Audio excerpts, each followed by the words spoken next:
Hello everyone and welcome to my channel. My name is Claire and today we're going to be doing another speed build in The Sims 4. Today I'm building a 2-bedroom base game starter home. I built this house in Newcrest on a 20 by 15 lot.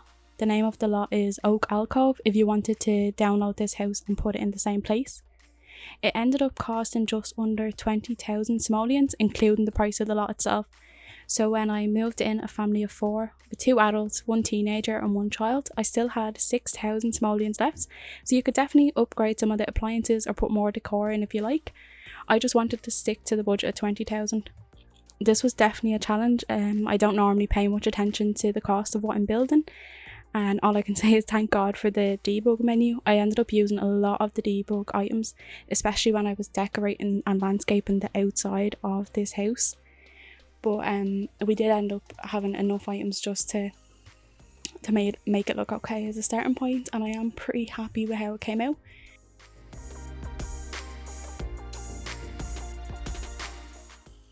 Right now I'm just starting to work on the floor plan for this house. The floor plan, it definitely took a while to figure out. I ended up just leaving in the one that I went with, but it was tough trying to figure out how it could fit everything in while still keeping the house relatively small to keep the cost down. I started off by putting a set of base game curtains in every room before I started doing any other decorating. I just feel like when you have curtains in a room, it just looks more decorated. Especially since in this house we won't be able to put too many pictures or decorative items that aren't from the debug menu. So I just started off by doing that. And then same with the flooring, I just went with one of the relatively cheap wood flooring. I think I ended up changing one of them just in the kids' bedroom. And now I'm starting to work on the living room and hallway area. For the living room, I think it ended up looking really cozy even though it is small. All the seats are functional in it, and I am really surprised with what you can do with just base game items. For the TV, I just used the smallest flat screen and sized it up, but it still works okay.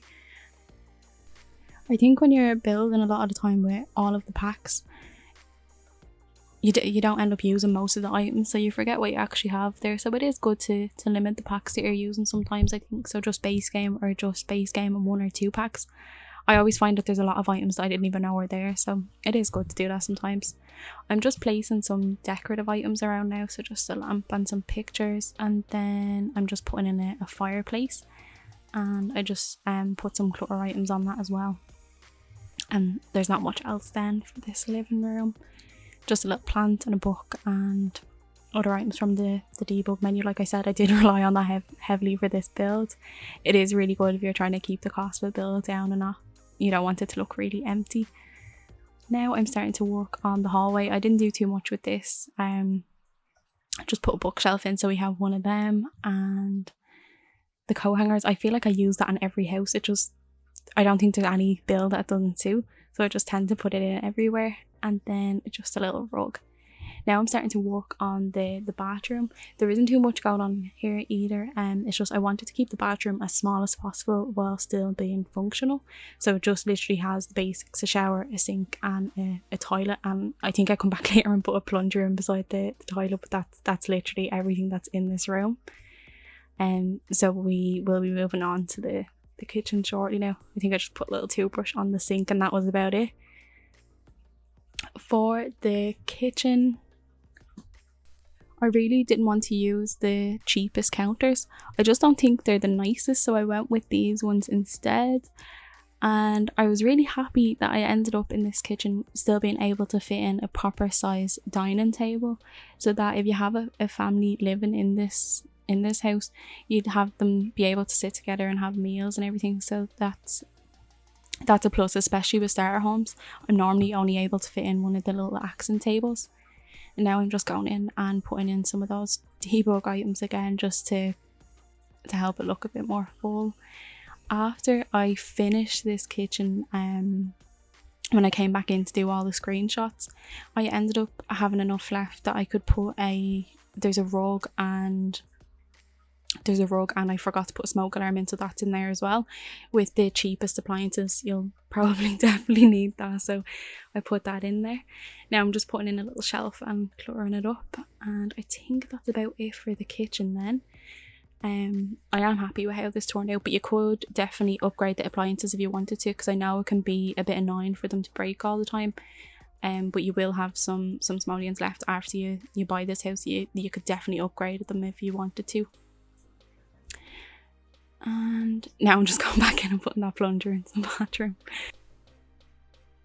And now I'm just starting to work on the adult's bedroom. There's nothing too fancy in here, it's just a basic bedroom with a double bed. But there is plenty of space at the back of this house if you did want to extend the room to put more items in, like a dresser or anything like that. I ended up going with a grey and orange colour scheme. I was limited to the cheapest bed just so that we could afford to put beds into the other room as well. So I found this colour scheme. I was able to find items that matched and everything that I wanted to put in. And I think then I just put in a rug and some decorative items, and that's about it. There isn't really too much else going on in here, but like I said, you could always extend the room if you wanted more space or wanted to put more items into it. I think I'm just finishing this up now, so I end up changing the grey colour that I have in here, and then I just place a picture on the wall behind the bed. And now I'm just starting to work on the kids' room. So I imagined this room being for a teenager and a child, but you could obviously just switch up the colour scheme if you wanted to, or put a toddler bed in or a crib and have it as a nursery. And if you wanted to free up some space for more skill building items, you could just get rid of the desk that I put under the bunk bed.